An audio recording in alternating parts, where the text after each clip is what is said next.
Hi, my name is Hannah. I'm a nursing student, and I'm going to be teaching on gestational diabetes, gestational hypertension, signs and symptoms of possible preeclampsia, and stillbirths. So my patient, she's had multiple spontaneous abortions. She's had a stillborn baby and a child that weighed 10 pounds and 3 ounces at 36 weeks gestation. Both of those factors put her at risk for a gestational diabetes. So what I'm going to teach her, sorry. First of all, to prevent gestational diabetes from occurring further, plus the fact that she was overweight when she began pregnancy, even though she is 25 weeks and has normal weight gain, that still puts her at risk for developing gestational diabetes. So my teaching would be for her to, first she needs to watch her diet, definitely.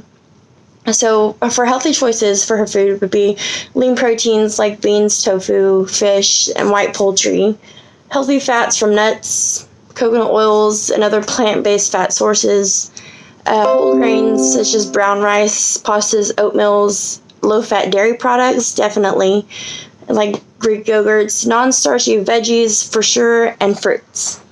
It's definitely a good thing to avoid processed foods, sugary beverages, including the store-bought canned bottled sodas, energy drinks, juices and sodas.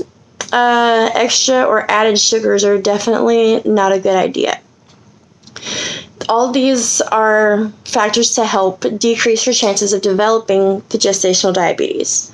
It doesn't say she has a history, but with the fact that she's had a 10-pound baby at 36 weeks and a stillborn, that again puts her at the risk for developing it. So the symptoms to watch for her would be an increase in her blood pressure. It puts her at a higher risk for preeclampsia.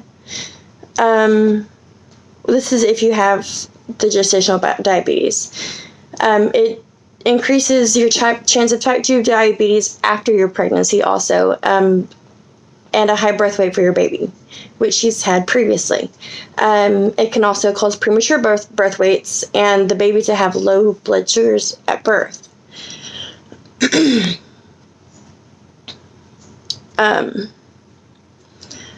For signs to watch for that you may be developing gestational diabetes are going to be extreme fatigue and lethargy, your urge to urinate to almost extremes. You pee a lot during pregnancy, but this is going to be an increase in the already increased amount.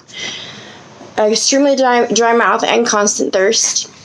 Feeling extreme nausea, even though you feel nauseous during pregnancy, it's going to be increased. Usually strong cravings for sweet foods and drinks. Blurry vision and tingling in your hands or feet. So with gestational diabetes at risk, she's had a history of hypertension. So with hypertension, the signs that you may be developing your gestational hypertension, or the symptoms, it can be a headache that doesn't go away, edema, which is swelling with the impression, sudden weight gain, vision changes such as blurry or double vision, nausea or vomiting, pain in the right side of your belly or pain around your stomach, and making small amounts of urine. It kind of contraindicates gestational diabetes, but they go hand in hand almost. For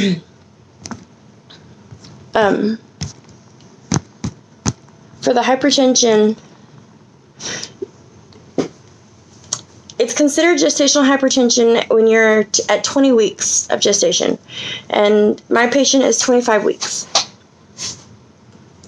So that if her blood pressure were to increase with this pregnancy to gestational hypertension, that would put her at risk for preeclampsia, and her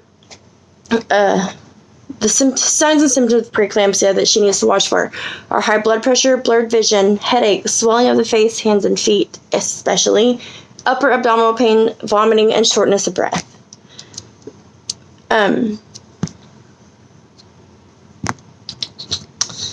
There's what else? Preeclampsia, the signs that you may be developing it are severe headache and vision changes also.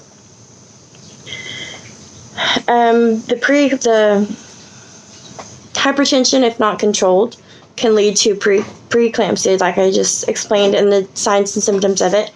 If that is increased with the development of protein in the urine, then she can develop eclampsia, which is the preeclampsia, hypertension, and seizures all together. So it's a domino effect. So controlling her diabetes, the possible gestational diabetes, is the main concern here, because that can cause hypertension, which can cause preeclampsia, eclampsia, and so on. Also with hypertension, she's at a risk for placental abruption.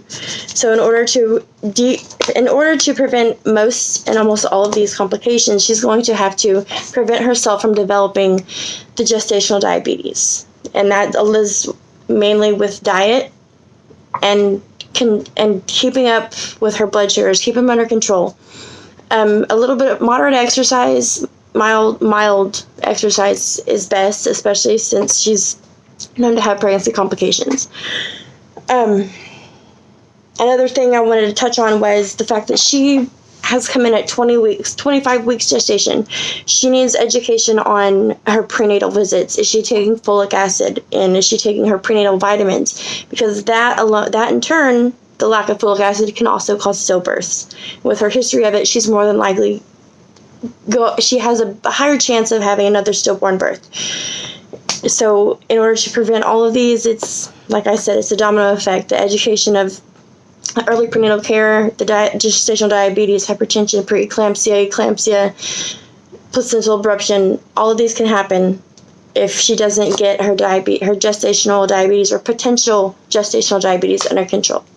Thank you.